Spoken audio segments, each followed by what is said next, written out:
Hello, this video today is about assigning assessments in Edulastic, which is, of course, the whole purpose of Edulastic is giving assessments to students through this platform.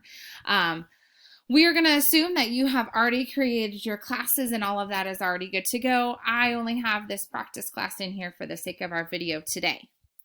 So to start off, the first step that you need to do is go over here to this sidebar, and it sometimes pops up. If not, you could click this little arrow here and it would pop out for you.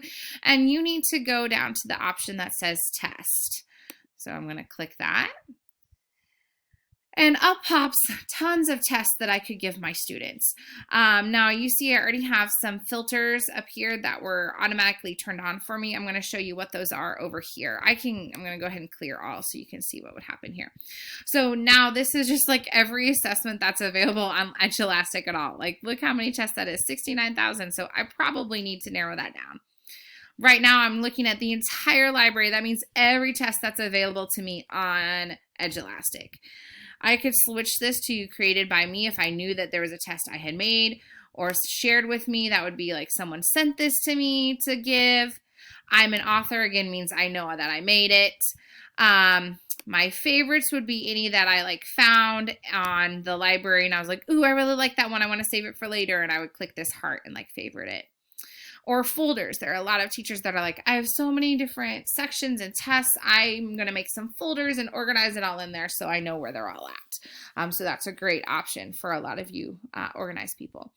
I would highly suggest filling out these filters for sure. I obviously do not teach all grade levels. I only want to see the grades that I teach, and maybe that's 7th grade. Or maybe the content I'm teaching is 7th and 8th grade type, so I could actually put both in there. So that's a good option if you're like, well, it has kind of both. Maybe it's coded under one or the other. Right now I'm looking at every subject. Well, I obviously don't teach them all. I just want to look at the subject that I'm teaching, mathematics. So you can see there's ELA science, computer science, and other subjects. That would be my friends who are maybe health or art or something like that. You would click the other one. For my friends who have a standard set, you are going to find your standard set here. If this is set up by your district, more than likely they will have that set up for you like mine does, that they automatically know I'm in Missouri math, so it's automatically there for me as kind of one of my go-tos. Then now I'm seeing all of the 7th and 8th grade math tests, which is still a lot. I'm obviously probably at this point at the beginning of the year not assessing everything. So I can even go in here to this standards and click the specifically just the standards in the 7th and 8th grade that I want to assess. You can even click all 7 RP standards up here and just have all the ratios and proportion standards. Or like you could go in specifically and say, I'm only going to be assessing today 7 NSA 1. And so I just only want the tests that have these type of questions on them. So now, once I click apply, I am only seeing the tests about that standard, those standards together. You can also go down here to collections, and that's more like, do I only want to see things in my private library, like things I personally kept myself? Or is there something that's shared with just my school that I need to look at? Or I know specifically I'm looking for a test that's my district benchmark. Maybe I'm going to click here. These Edulastic certified, I really like looking at those. That means Edulastic has gone in, looked at the questions and said, these are very good, valuable questions. They match with the standards. They have good DOK levels for what you're trying to assess. So I really like looking at those. So tags would be like, you know what, I'm really looking for something that has integers. So I'm going to type in integers and see if anybody has also put that tag in. So now I'm seeing even more tests that are just about what I want. That really narrowed it down. I went from like 1,000 to 9. So sometimes that can limit it a lot. So I'm going to get rid of that. But now I'm back to 1,000. You can also sort it over here by popularity, relevance, names, how many people have liked it. I usually just leave it on popularity, but sometimes I like to look at recently, like the ones that were newly made. That means they might be newly updated and new types of questions. So I kind of like to look at those too. For the sake of this, I'm going to pretend that we want to give this test. Now in my directions earlier, I just clicked on the name, but as you can see, if you hover over the picture, there are also some options here, which are the same options that are in clicking the name. So I'm just going to go ahead over here and click. If you are for sure that you know that you like this test and you are ready to go and you're like, yes, this is it, you can go ahead and click assign. But I'm going to talk about some of these options over here. So you can see this is the name of the test that the students will see. This is the description that their author put in there for what the test is about, the grade level that it's coded to, and the subject, and some of the tags they put in here. You can see here that they have coded 6 questions worth 6 points to this standard and 6 questions worth 6 points to this standard. But for some reason, there is no standard for 3 of the questions. So if that's something that you would like to change, you can do that by cloning the test. Cloning the test means you are going to make a duplicate and put it in your own library, and that allows you to edit it. You could edit any of the questions. You liked everything except one, or you wanted to add one more. You didn't think there was enough. I would clone it and make those changes. If you like it the way it is, you don't need to clone it all. You can just assign it. Details is going to take you to a very detailed screen of exactly how many questions, which ones have the standards and which ones don't. So if you really wanted to look into that, you would click the details maybe before you assigned it. I'm not going to have time for that in our video today, and I will go over that a little bit more in another one. I really like previewing tests before I give them. It pops up the test like I'm taking it as a student. So I can see, okay, I really like that this one is matching here and the students have to drag these over. It kind of gives me a good idea of what the students are going to have to do, and just a really good feel for whether I like the test or not. Oh, mine, 2 parts. I really like that. I can even just I don't even have to do them all. I can just kind of skim through all the questions and see what there is and see if I like it or not. When I'm sure I'm done, you could click exit, or at the last one, it'll often even ask you if you want to turn it in, and it will give you a score if you wanted to see what score you got on the test. We're going to pretend that I have no problems with this test and I'm ready to go and assign it. So I'm going to click the assign button. When I do that, it takes me to the screen with lots and lots and lots of options for assigning a test. So I'm going to go over some of those with you. If at any time when you're doing this on your own, you're like, gosh, I can't remember what she said about that option. If you noticed, when you hover over any of these options, a little box appears there to the right. That's explaining what those options are. So you can always just hover over it and those words will appear and kind of explain it to you.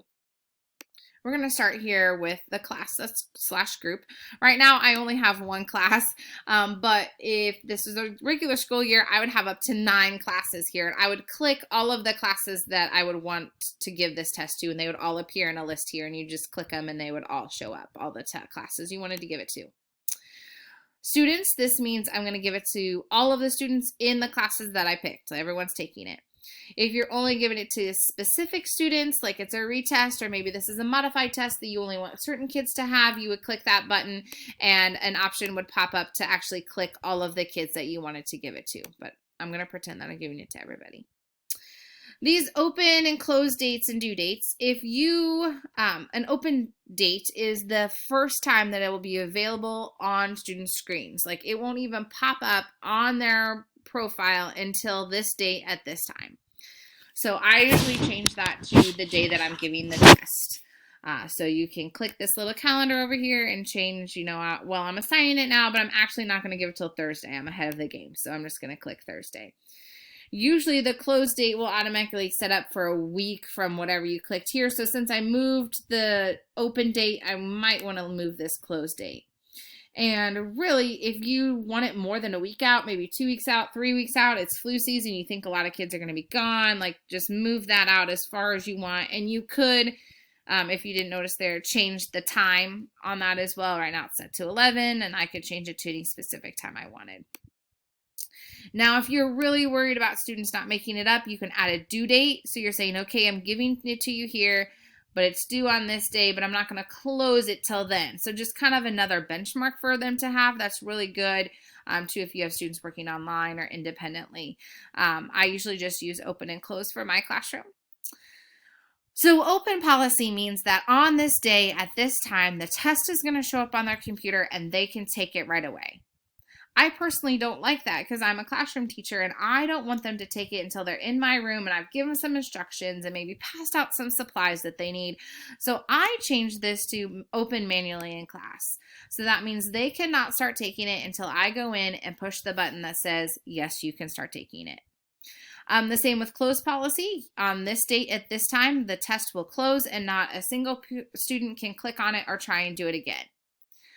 If you don't like that and you're like, well, I'm not sure, someone might be gone, I need to fix it, you would click close manually in class. So that means you would have to go in and click the close button to shut it off so no one else could take it.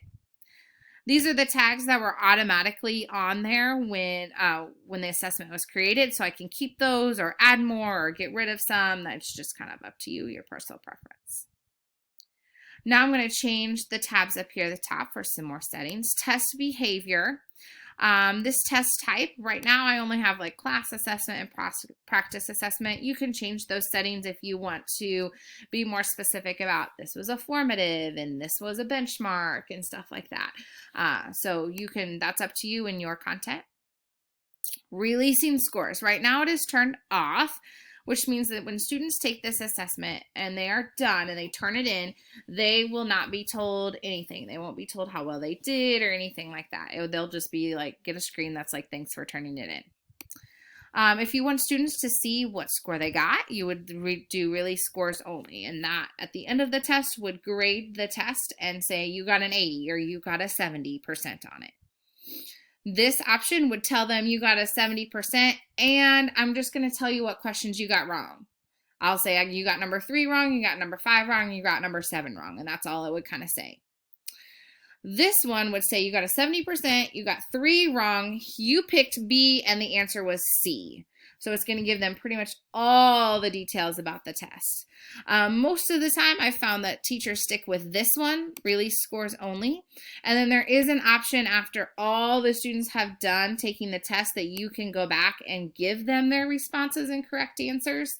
But that way, especially for my secondary friends who have multiple classes at different times of the day taking this and they don't want all of the students to know what all the right answers were right away, you probably want to pick scores only. But my elementary friends who are only giving this test at one time to one class, you maybe want to click this one so your students know right away, what did I do wrong and how can I do that better? So pick what's best for your options.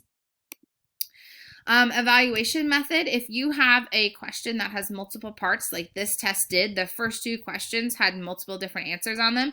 If I click all or nothing, that it is what it is. They have to get all of them or nothing. And I don't want that. I want partial credit. So that way, if they got half of it right, they can still get a half point. Mark is done. I usually keep that at automatic because that's when a student turns it in, it's going to say that it's done and I don't have to do anything. If you want to mark manually that it's done yourself, you can switch that option here.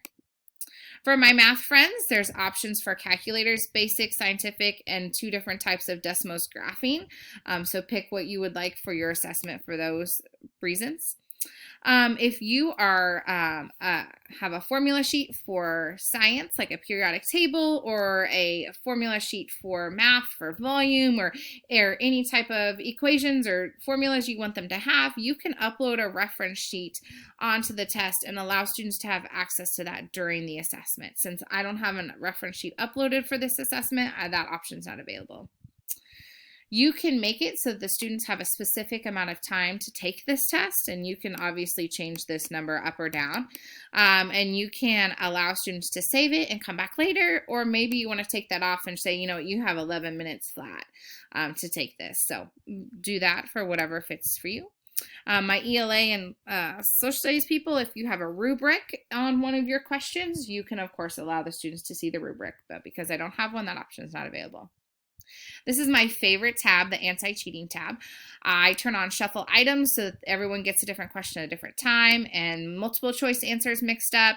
You can, of course, change it so that they have a password to enter if you want them to. I usually just leave that alone. Complete test in one sitting. If you're like, no, you can't leave and go take it later, pause it and finish it at home.